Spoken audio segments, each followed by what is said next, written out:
आम्ही आपला नवरात्राची जी बैठक असते त्याच्यामध्ये सर्व पुजारी बांधव होते, सर्व आपले महंत होते. तर त्यांच्यामार्फत त्यांनी सजेशन असं केलं की मागच्या वर्षी आता मी स्वतः त्या सेरेमनीला गेलो होतो. 2 वर्षाचा मी उपस्थित आहे.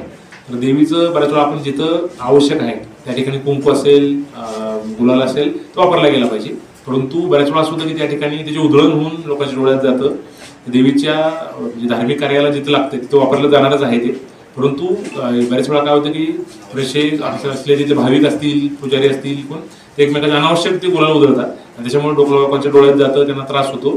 तर आम्हाला पुजारी मंडळाकडूनच सजेशन मिळाले की या ठिकाणी आपण त्याच्याऐवजी फुलांची उधळण करूया. तर ते आम्ही सगळ्यांना विनंती केलेली आहे आणि अजून आमच्या तहसीलदार मॅडमला पण विनंती करेल की सर्वांशी एकदा चर्चा करून कशा पद्धतीने करायचं ते आम्ही प्लॅनिंग करत आहोत. म्हणजे यंदापासून निर्णय घेतलेला आहे. फक्त आम्ही सर्वांशी चर्चा करून ते कशा पद्धतीने इम्प्लिमेंट करायचं आमचे तहसीलदार मॅडम ते डिटेलिंग ते करतील.